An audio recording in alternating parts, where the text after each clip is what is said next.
Alright. Alright, guys. So let's talk. Let's talk about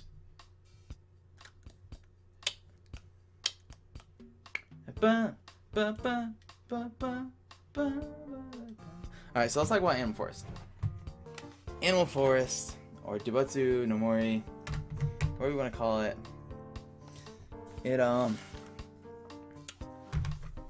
It's a Japanese game, and it's essentially what we just played just now, except it's actually like it has a lot less stuff, has a bunch of different aesthetic differences, villager differences, event differences, bug and fish differences. So it has a bunch of stuff like that. And the main problem with it is that you, without a little bit of some modification, you cannot play it on your American N64. Now, why is that? Well, I talked about this before, and here's an American back of a cartridge. That's my uncle's initials a long time ago. Anyway, this is American back of American cartridge. And you see the bottom right here, the corners. The corners are gone. All right, so let's take a look at the back of a Japanese N64 cartridge. Notice the difference? The difference is that instead of the corners being gone, they're just right here. So what happens if I'm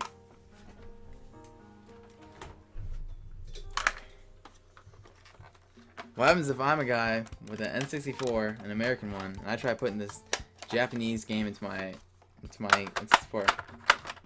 It won't go in all the way. See, it clicks in right there. This one, and it's back the Japanese one. So you just can't play it. Right here.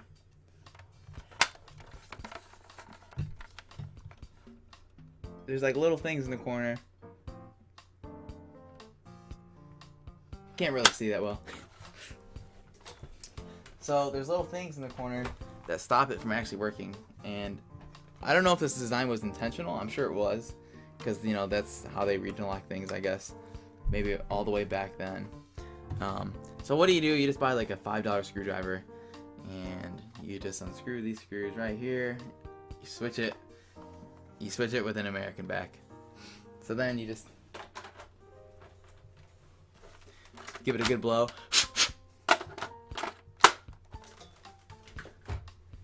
Then you just pop it in, right? All right. Let's switch consoles here. We're all ready to go, boys. We're gonna talk about the game and we're gonna learn about it. So let's get started. One thing that we're gonna have trouble with is well, it's in Japanese. Okay, so Animal Crossing all actually started out with Animal Forest. This exact game right here. It was released like a year or so before Animal Crossing came out on the GameCube in America. This was actually going to be developed for the N64 DD, the dynamic drive or disk drive, whatever you want to call it. So what I showed you guys earlier, my console, the N64, is just a regular Nintendo 64. If anyone that has an N64, flip it up and take out the little thing, and you'll see there's like a little connector thing that was used for like expansion packs and whatnot. And hey, another igloo used for expansion packs and all that stuff.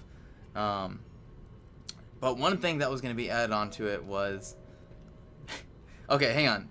You guys remember how we saw the villager in the igloo with the boiling pot? Well, here's one of the aesthetic differences in the game.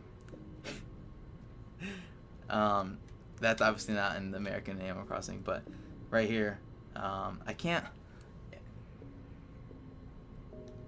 Are those chopsticks? I don't know, but it's not a boiling pot. It's obviously a different kind of Japanese culture type deal. But yeah, there's one of the examples of aesthetic differences in this game. I think little stuff like that's pretty cool. But anyway, back to N64 DD.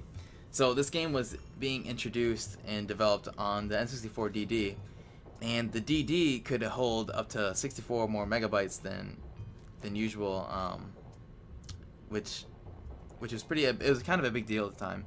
They had a lot more memory to work with than what they do now in this game.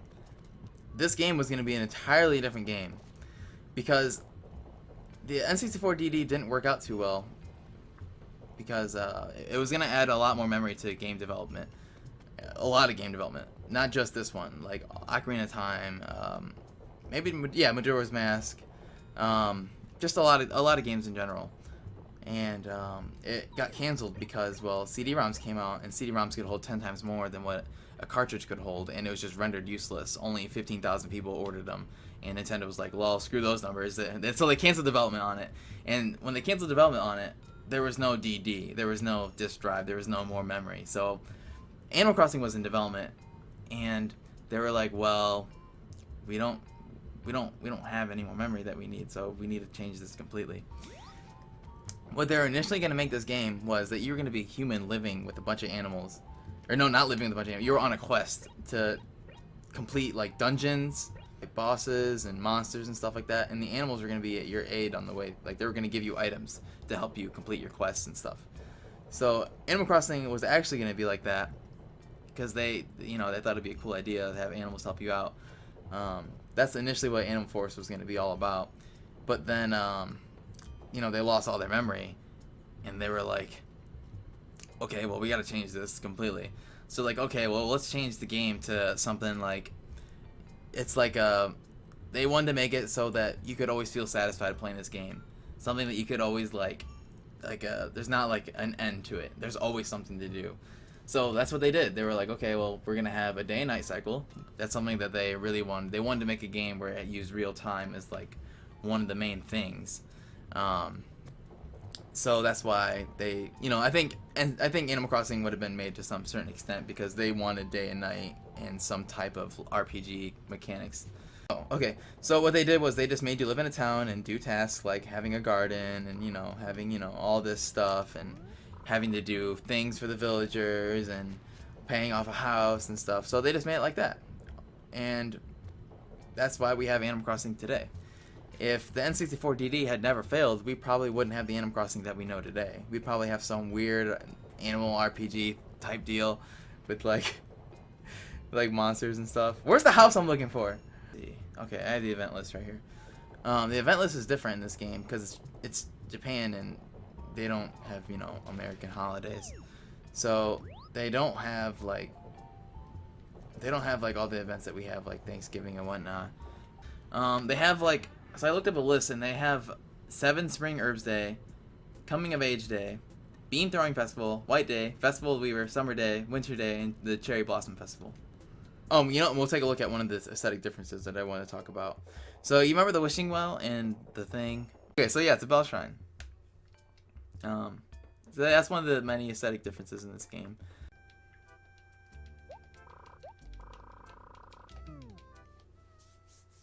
Check it. Oh! Hey everyone, it's the Cherry Blossom Festival. So you might be asking, okay, why are you showing us this Cherry Blossom Festival? Who cares? Like, it's whatevs. Well, you'd be right. But there's just one little tiny difference that I want to show you guys.